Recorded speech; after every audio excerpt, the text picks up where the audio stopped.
Eu fico imaginando se Deus resolvesse parar de mandar oxigênio para toda a Terra, para o nosso planeta. Apenas 5 minutos, o que aconteceria?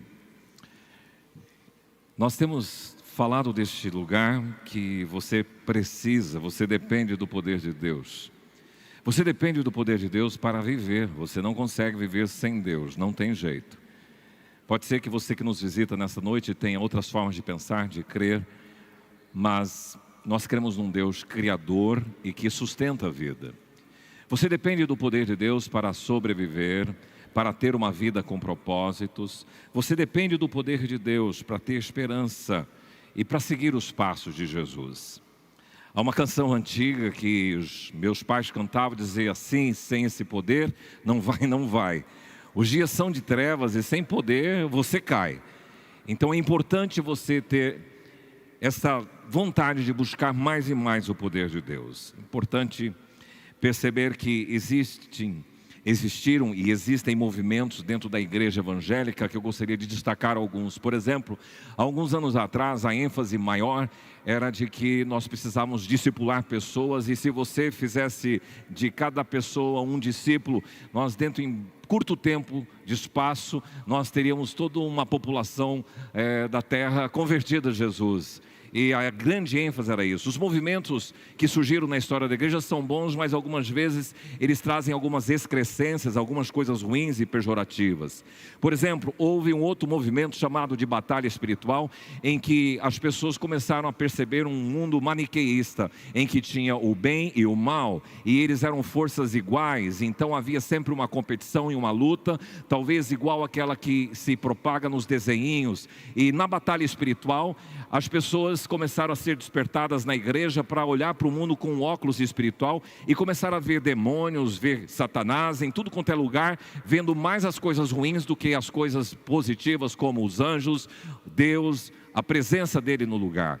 Então esse movimento de batalha espiritual foi bom porque despertou a igreja para a realidade espiritual, mas trouxe também alguns desvios.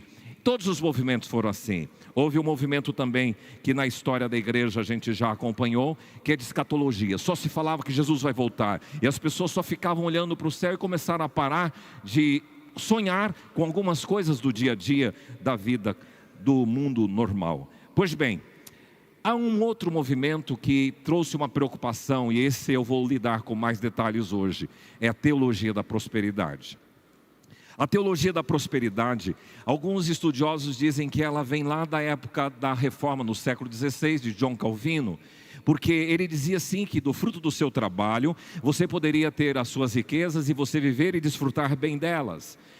Mas os estudiosos dizem que a teologia da prosperidade, ela veio de fato ser mais efetiva a partir da década de 1930 e 1940, década de 30 e 40 do século passado, lá nos Estados Unidos, com um pastor que ensinou a confissão positiva. O que ele dizia é o seguinte: o ensino era de que a mente e as suas declarações vão controlar e determinar o mundo material. Então, em outras palavras, você é aquilo que você declara ser. Se você se diz ser rico, você vai ser rico. Se você se diz ser pobre, você vai ser pobre. Era essa excrescência desse movimento da teologia da prosperidade. Mas ela veio se materializar mais em 1960 e 70 com Kenneth Hagin. Inclusive tem um livro dele, O Nome de Jesus, e Kenneth Hagin levou a teologia da prosperidade, esse movimento, para uma área também muito perigosa, só para o aspecto financeiro. Então ele usou esse aspecto do: se você confessar, você realmente vai ser. O lado pernicioso é o seguinte: você é filho do rei, então você tem direito a tudo de bom e do melhor como filho do rei. Então você não precisa de sofrer enfermidade, você não precisa ter dificuldades financeiras, porque você é filho do rei. Isso dentro de um movimento da igreja evangélica. E a ênfase também nessa confissão positiva, e também de que você precisa tomar posse de tudo para você fazer jus a ser filho do rei, porque você nasceu para ser cabeça e não cauda. Essa foi a excrescência, a situação um pouco difícil de entender à luz das Escrituras Sagradas. Então eu quero hoje pensar com vocês o que de fato a Bíblia diz sobre prosperidade. para que você aprenda algumas coisas importantes na sua vida cotidiana. E eu quero convidar você a abrir sua Bíblia lá no Salmo 118, apenas 2 versículos, 24 e 25, e ler comigo. E vocês vão, a partir desse versículo, fazer essa reflexão sobre o que é ser próspero. O Senhor te chamou para ter uma vida próspera? Sim ou não? Nós vamos pensar. E se você depende de Deus, será que essa dependência de Deus te leva a prosperar? É isso que eu quero pensar com você. O texto bíblico diz o seguinte: este é o dia que o Senhor fez, regozijemo-nos e alegremo-nos nele. Ó, salva-nos, nós te pedimos, Senhor. Ó Senhor, concede-nos prosperidade. Esse texto, esse salmista pede: ó Senhor, concede-nos prosperidade. Pai, eu quero pedir que o Senhor nos abençoe na reflexão da Tua palavra e a gente possa ter clareza daquilo que o Senhor tem para dizer para nós nesta noite, em nome de Jesus. Salmo 118. Na verdade, se você for procurar na literatura milenar, porque as escrituras, elas são a literatura milenar, você vai encontrar os escritos sapienciais, e os escritos sapienciais nas escrituras sagradas são Jó, Salmos, Provérbios, Eclesiastes, Cantares, são livros poéticos. E os Salmos, as literaturas sapienciais, na verdade, são registros da cultura do povo hebreu, da experiência e da sabedoria. E os salmos, que são poesias, são lamentos, são ações de graça, são também invocações e súplicas. No caso aqui, o Salmo 118, ele tem 26 versículos, e ele trata de uma oração, de uma súplica que o autor do Salmo faz a o grande eu sou, o Javé, o Jeová ou o Eterno. A autoria desse salmo não pode ser atestada que tenha sido Davi. Talvez alguns pensem que tenha sido Davi pela forma como ele escreveu algumas coisas. Mas é um salmo de ação de graça. É um salmo que louva a Deus pelo amor inabalável, pelo amor firme de Deus e pela fidelidade de Deus. O salmo é um convite a uma vida celebrativa, uma vida que celebra, uma vida que se extravasa na presença do Senhor. É como se ele dissesse assim: contem ao mundo, o amor do Eterno jamais acaba. Confiem, descansem, sintam-se protegidos pelo Eterno. O Eterno é a minha força, diz o salmista. O Eterno é a minha salvação. O Eterno é a minha canção. Esse é o Salmo 118. Mas como eu cheguei no Salmo 118? Eu fiz um propósito de procurar na Bíblia a palavra prosperidade e onde que eu encontraria nas referências. Eu percebi que uma palavra hebraica para prosperidade, que é tsalah, nós vamos falar dela agora, tsalah. Esta palavra aparece 64 vezes no Velho Testamento, é uma palavra hebraica.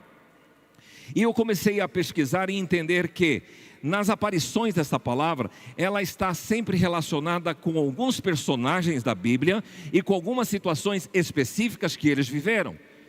Então eu quero entender prosperidade olhando para 5 casos nas escrituras sagradas onde a palavra tsalah aparece e qual é o contexto desses personagens e em que é que eles foram prósperos.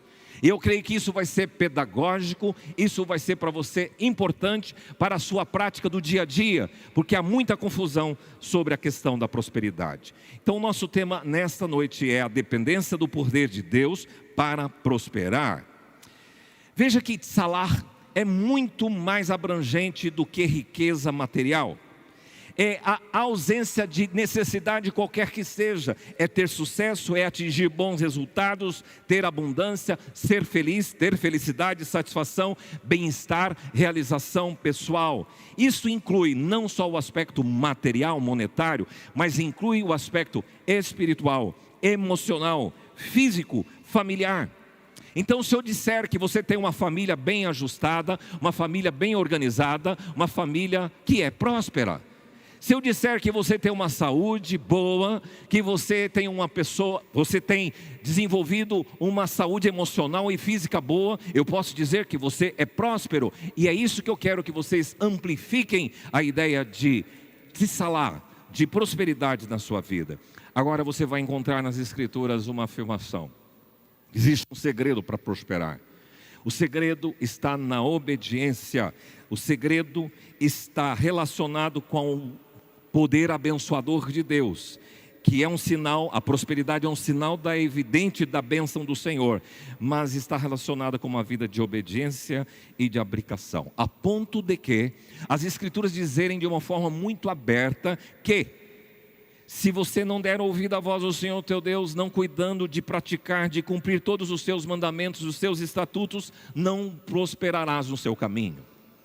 Também Salomão, ele diz de forma muito peremptória, muito definida, o que encobre as suas transgressões, os seus pecados, não prospera. Então a prosperidade tem a ver com a bênção de Deus sobre a sua vida, mas está intrinsecamente relacionada com a sua capacidade de submeter e obedecer. Então vamos ver comigo alguns personagens e áreas de prosperidade na vida deles. Primeira coisa, a dependência do poder de Deus para prosperar nas tarefas do dia a dia. Não sei se dá para olhar um pouco nesta imagem, mas ali o que quer ser destacado é José do Egito, o príncipe do Egito, Moisés. José do Egito, ele depois passa uma história muito linda narrada em Gênesis. Ele foi levado para lá como escravo, e José do Egito aparece nas Escrituras como alguém que prosperou. E eu queria então pensar José do Egito cuidando da mesa. Eu fiquei sabendo que no retiro dos homens, vocês também fizeram um momento de mesa, um momento de compartilhar. José teve 3 ocasiões que ele de alguma forma trouxe provisão à mesa. Primeira situação, quando ele era servo de Potifar. Segunda situação, quando ele foi carcereiro, ou quando ele foi funcionário do carcereiro. Terceira situação de provisão, quando ele assumiu o posto de segundo homem do Egito, abaixo de Faraó. Em todas essas 3 situações, mostra que José, ele teve a incumbência de prover a casa de Potifar, de prover lá na prisão onde ele estava com os demais prisioneiros, e de prover toda uma nação egípcia. Agora, o que é destacado nas Escrituras? Gênesis 39, 2. O Senhor era com José, que veio a ser homem tissalar, que veio a ser homem próspero.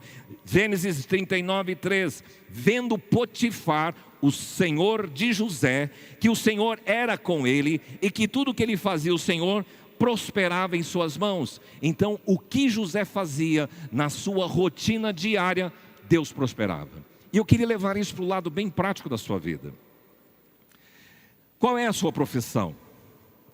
Se você tem incumbência, algumas tarefas lá na sua instituição bancária, se você é um bancário, se você é um professor, se você é um estudante, se você é uma dona de casa, se você é um médico, se você é um advogado, se você é um pedreiro, se você é um mecânico, e você tem as suas rotinas diárias. E quando aquilo que te foi confiado para fazer rende, e quando essas coisas fluem, isto é prosperar.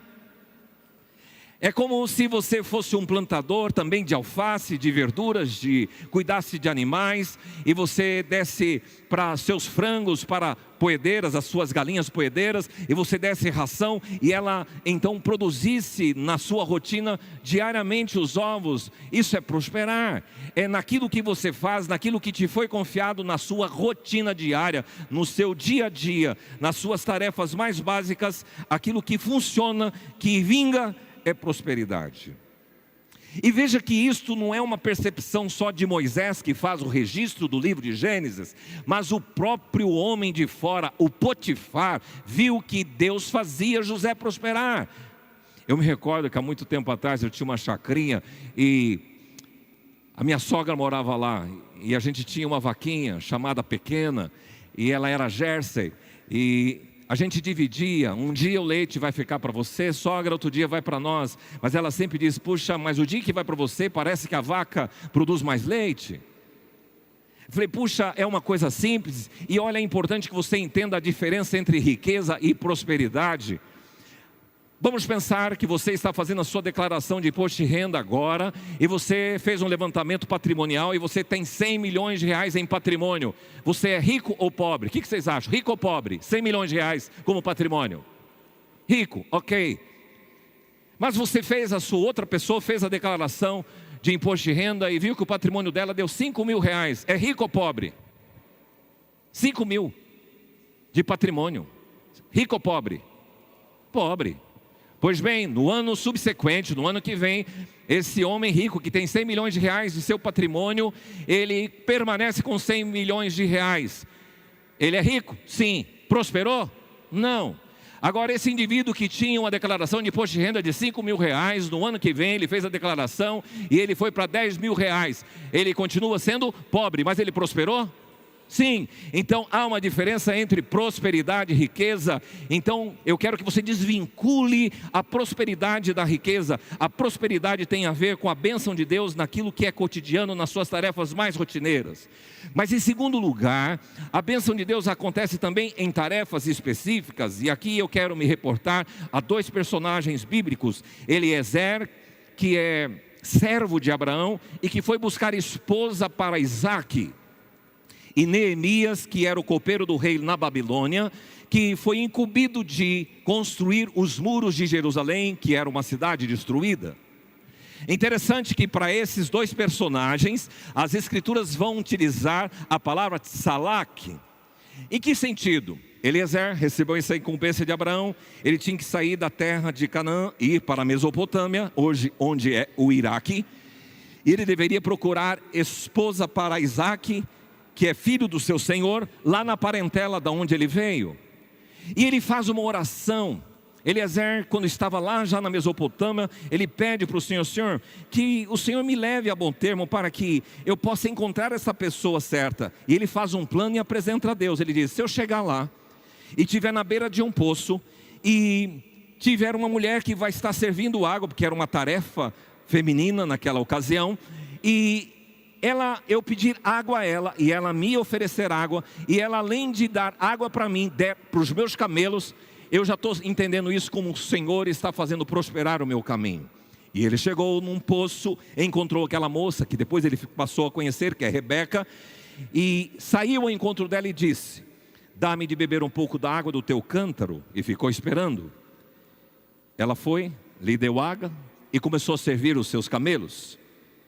Enquanto isso, Eliezer, diz o texto bíblico de Gênesis 24, 21, o homem a observava em silêncio atentamente, para saber se teria o Senhor levado a bom termo e a sua jornada ou não, para ver se o Senhor Tsalá prosperara o seu caminho. Ela se apresentou, convidou Eliezer para ir até a casa dos seus familiares, porque aí ele descobriu toda a história. Eliezer ficou muito feliz, adorou o Senhor. Lá ele chegando apresenta a missão, por que ele estava ali, e conta a história, que o seu patrão Abraão tinha mandado ele assim. E ele me disse, Abraão dizendo para Eliezer: o Senhor em cuja presença eu ando, vai enviar contigo o seu anjo, e levará a bom termo a tua jornada, e Tsalak, você será próspero naquilo que você vai realizar. E aí então Eliezer confirma na frente da família de Rebeca: hoje cheguei à fonte e disse comigo o Senhor Deus, meu Senhor de Abraão, se me levas a bom termo em a jornada em que sigo, confirma. E ele confirmou. Então ele disse: o Senhor Tsalá na minha vida, prosperou o meu caminho, levar a bom termo. Agora, na vida de Neemias, ele era copeiro, estava um dia triste na frente do rei da Babilônia, e o semblante dele foi percebido pelo rei: por que estás triste? Ele falou: como é que eu posso estar feliz se a minha cidade está destruída? E o rei providenciou todos os mecanismos e os caminhos, e abriu portas, e Neemias partiu em direção a Jerusalém. Mas olha só o que Neemias pede para Deus, como Eliezer orou: ah, Senhor, estejam pois atentos os teus ouvidos à oração do teu servo e à dos teus servos, que se agradam de temer o teu nome. Concede que seja bem sucedido hoje o teu servo, dá-lhe mercê perante este homem. Senhor, concede que o teu servo seja bem sucedido. Tsalá, prospere o meu caminho para a construção. Ele pede ao Senhor: prospere o trabalho das minhas mãos, leva a bom termo a minha missão, que o Senhor me ajude a cumprir a tarefa. E mesmo depois, já indo para Jerusalém, diante das ameaças e alguns inimigos lá na construção do muro, ele diz para aquelas pessoas: o Deus dos céus é quem nos dará bom êxito. Tsalá, nós seus servos nos disporemos e vamos edificar os muros. E na verdade há um registro de que os anciãos, os judeus, iam edificando e prosperando em virtude de que profetizaram os profetas Ageu e Zacarias. Ei, a dependência do poder de Deus faz você prosperar nas rotinas da vida, nas coisas corriqueiras que você faz, mas também em missões e tarefas específicas que Deus vai determinar para você. Em terceiro lugar, a dependência do poder de Deus para prosperar nos projetos de conquista. E aqui eu quero me lembrar de Josué, que foi o grande conquistador. Ele sucessor de Moisés. Ele tinha que entrar na terra prometida e lutar e tirar todos aqueles inimigos e dar posse a todas as tribos de Israel, as 12 tribos de Israel naquele lugar. Mas olha só a orientação de Deus logo no início do livro, quando há a convocação de Josué. Josué, não cesses de falar deste livro da lei, antes medita dele de dia e de noite, para que você tenha cuidado de fazer segundo tudo quanto nele está escrito, então farás salá, prosperar o teu caminho e serás bem-sucedido. Duas coisas aqui que eu queria destacar. Primeiro, a revelação do segredo no sucesso de uma conquista. O texto bíblico nos diz: temor a Deus, familiaridade com a palavra e obediência. O que José recebera de orientação? Você quer um segredo para você prosperar na sua vida? Para prosperar nesse grande desafio, porque aqui era uma missão quase que impossível para este homem entrar naquela terra, conquistar e dar posse àquelas 12 tribos. Era uma tarefa desafiadora, mas ele teria êxito, ele prosperaria, ele tissalá, se ele não parasse de falar desse livro, de ler desse livro e de obedecer este livro. E Deus prosperou. A prosperidade foi uma promessa e o sucesso, e a vida do Josué estampa que a prosperidade e o sucesso se dá como uma consequência da obediência. Quer uma coisa curiosa?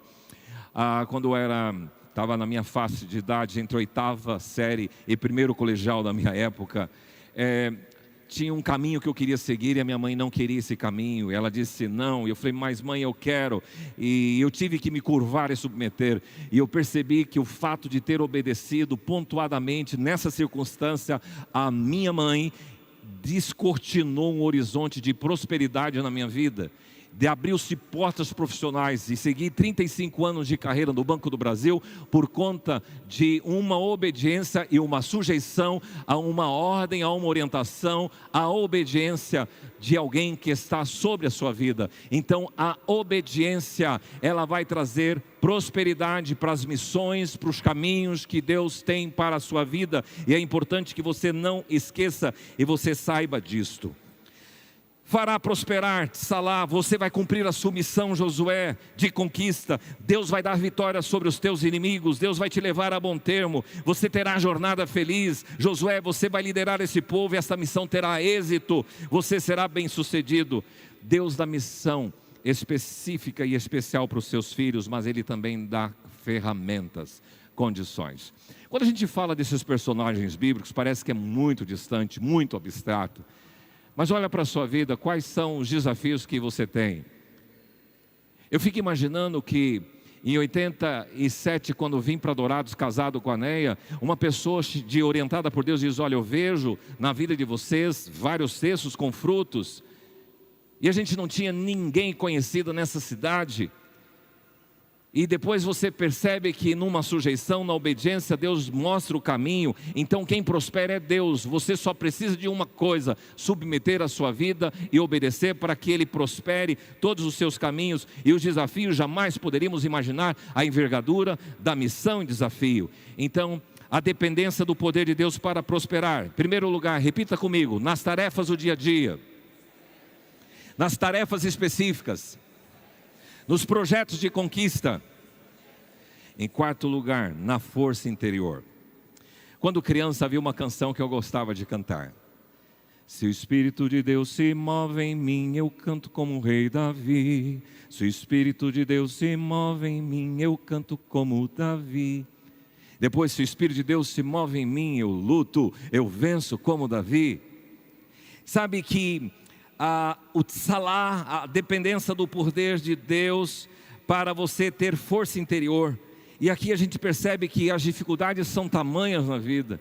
Sabe que as pessoas aí ficaram até algum tempo atrás, o que vai fazer depois do Covid, como é que vai ser, nós já passamos o Covid, e agora com a mudança da política, não era esse candidato que eu queria, era ele, aquele candidato, ou isso ou aquilo, e você fica aí dependendo de homens, de políticos, de influência, e você precisa aprender a depender do poder de Deus, para prosperar na sua vida interior. São muitas as dificuldades, os desafios, as lutas, como enfrentar, como encarar os embates. Você precisa de uma coisa, da força que vem de Deus.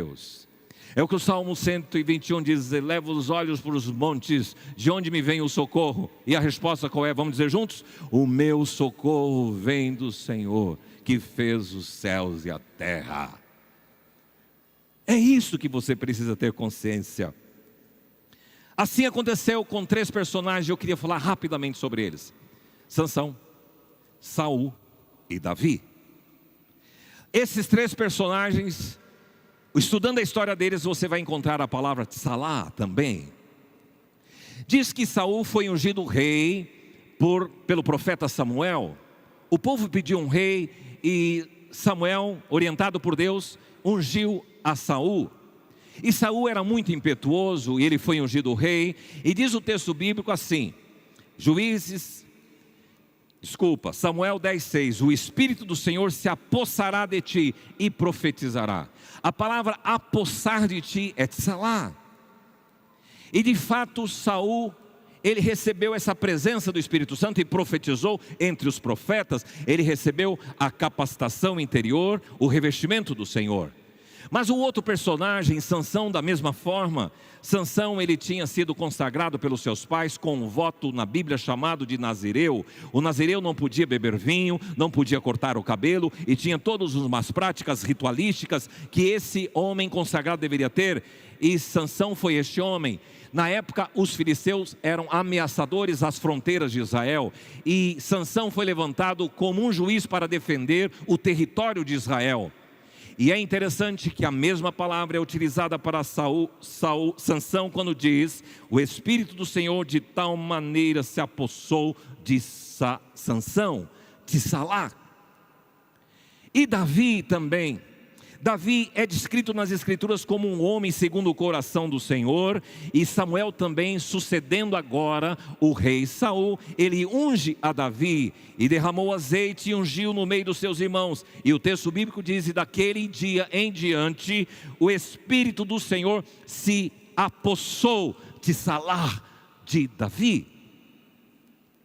Então, meu amigo, prosperar no dia a dia, prosperar em algumas missões específicas, prosperar em algumas grandes missões como foi a de Josué, desafio, e prosperar por causa da força interior que Deus tem. E aqui está uma grande diferença.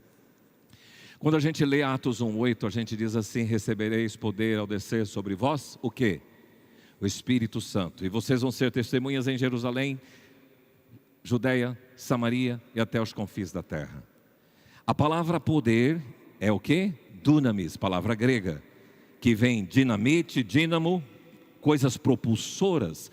E é isso que o Espírito Santo faz na vida das pessoas. Então, meu irmão, você que já recebeu a Jesus como seu Salvador e Senhor, você recebeu a presença do Espírito Santo, e essa força interior vai te ajudar a enfrentar todas as suas histórias, desafios, lutas e encrencas.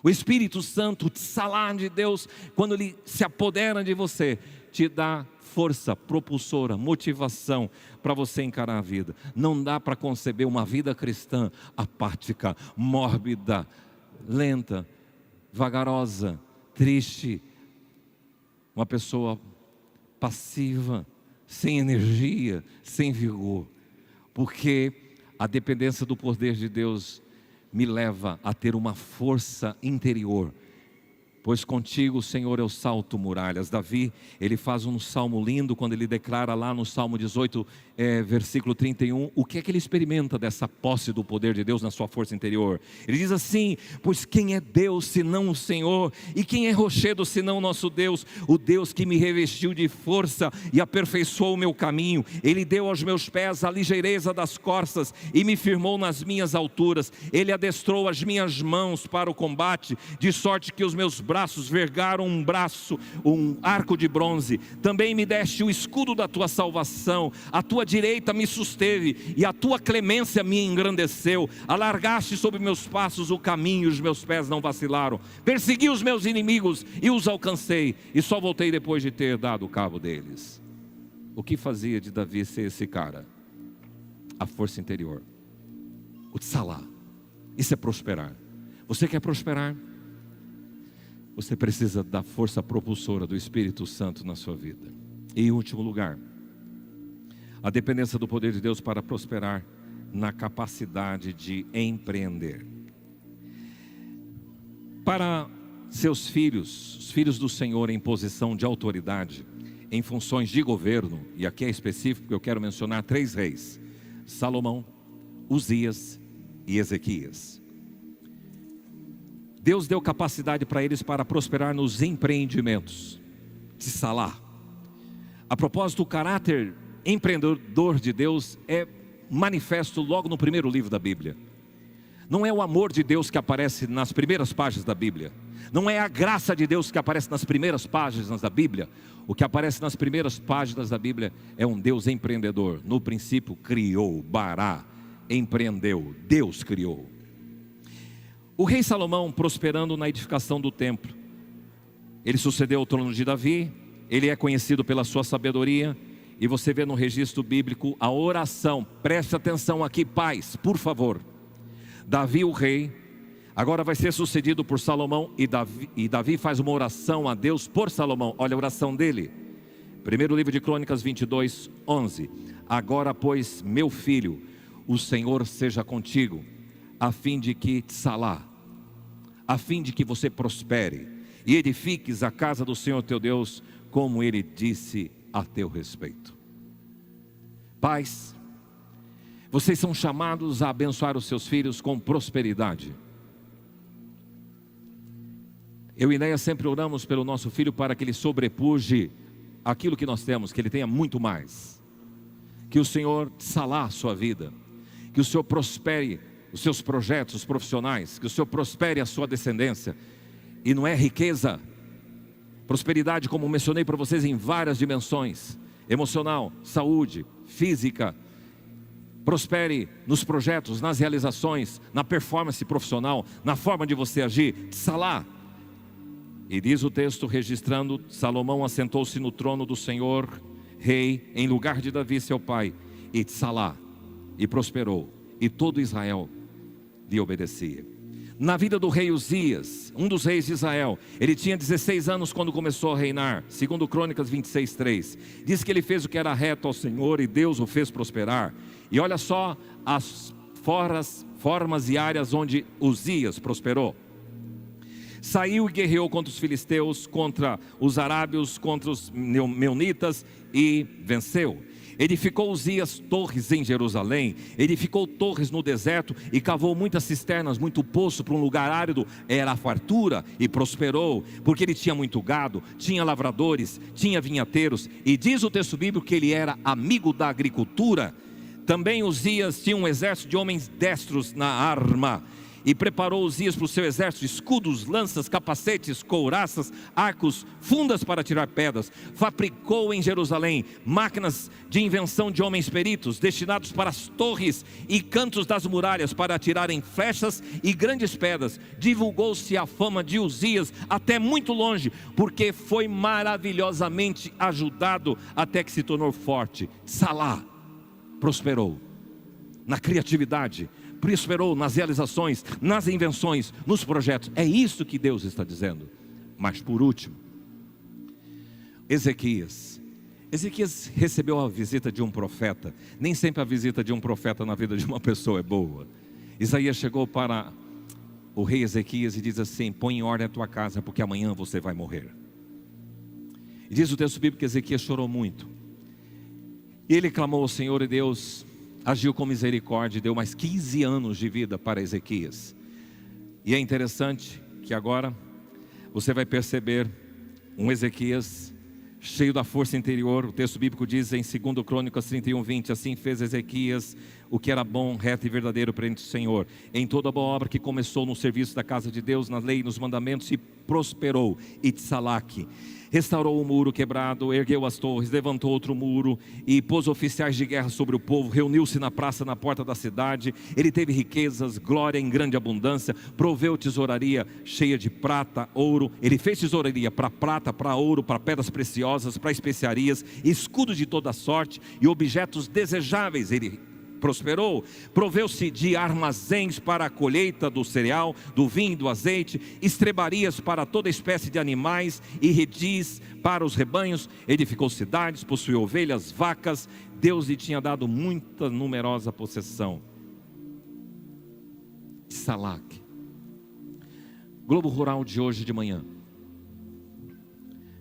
Passou uma família argentina ensinando sobre doma índia. Eu já tinha ouvido falar de doma gentil, como se doma o equino com a doma gentil. Mas apareceu uma família falando sobre doma índia, a família tribo Scarpati. E tem uma das moças que trabalha lá, que tem 3 filhos, uma argentina. Ela tratava e lidava com animais. E ela envolvia os seus filhos a mexer com os animais. E uma forma mansa, pacífica de educar o equino, o cavalo, a égua. E sabe o que ela disse? Que envolver os seus filhos na criação dos cavalos. Dizia o seguinte: evita o entorpecimento da tela com o prazer da sela. Para mim foi uma lição absurda, porque muitos pais aqui têm deixado os seus filhos na tela. E a tela entorpece a mente do seu filho. Sabe que é cômodo? Às vezes seu filho precisa de ocupação, você não tem tempo, vai lá, dá seu celular, dá o tablet, põe ele na tela. E a tela entorpece. E ela diz assim: para evitar o entorpecimento da tela, eu coloco os meus filhos na sela de um cavalo. Sabedoria. E eles têm uma vida simples, mas prosperam. Mas o grande pai desta casa traz uma palavra para nós dizendo o seguinte: vivemos como domamos, domamos como vivemos. A forma de lidar com o animal é assim. Então você vive como você doma, e você doma como você vive. Uma história simples, mas próspera. Pois bem, eu creio que esses exemplos do Tsalar são suficientes para mostrar para você que a dependência do poder de Deus para prosperar, e não quer dizer só riqueza material, você vai prosperar nas suas tarefas do dia a dia. Aquela louça que tem para lavar, e Deus vai te dar, prosperar naquilo é fazer com muita agilidade.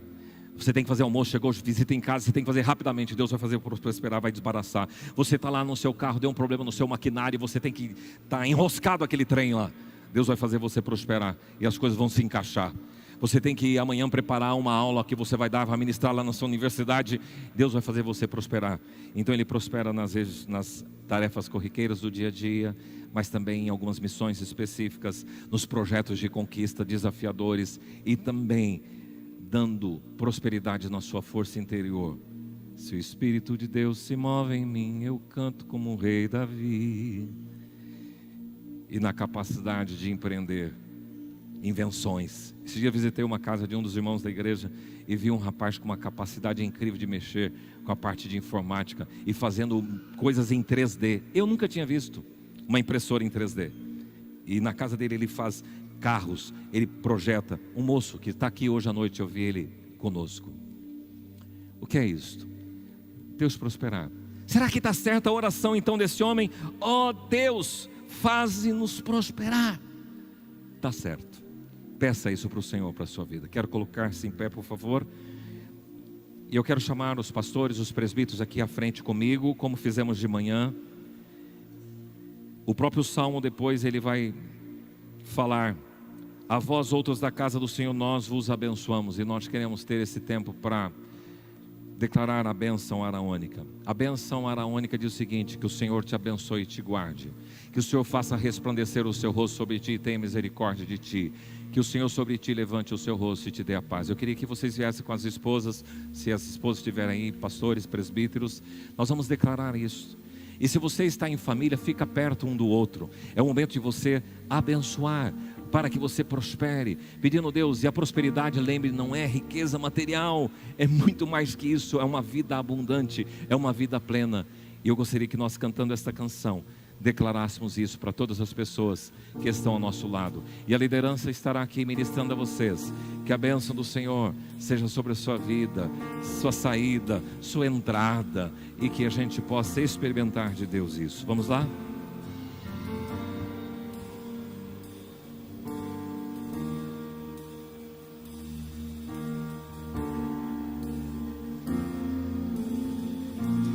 Que o Senhor te abençoe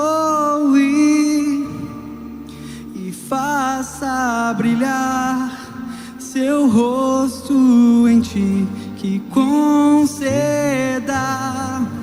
sua graça e te dê paz.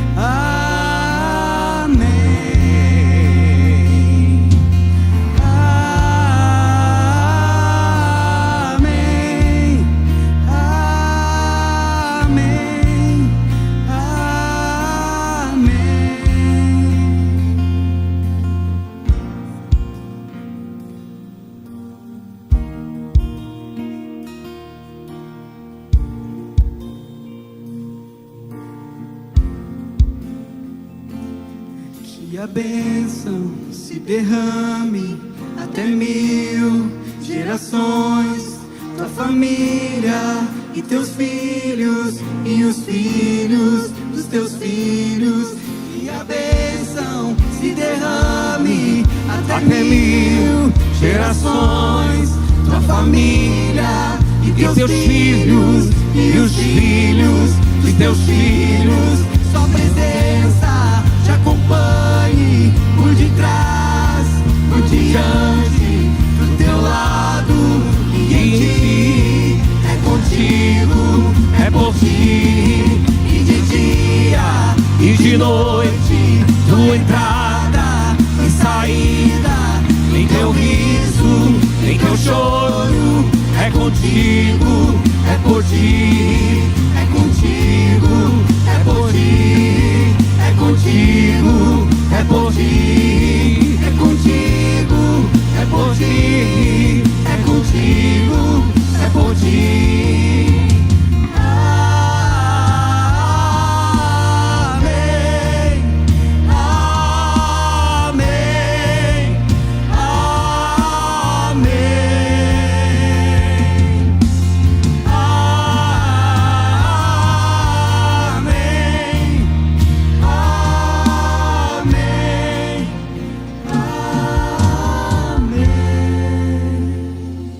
Seja assim, Senhor, na vida do teu filho, da tua filha que aqui está nesta noite e compreendeu que a prosperidade é muito mais do que riqueza.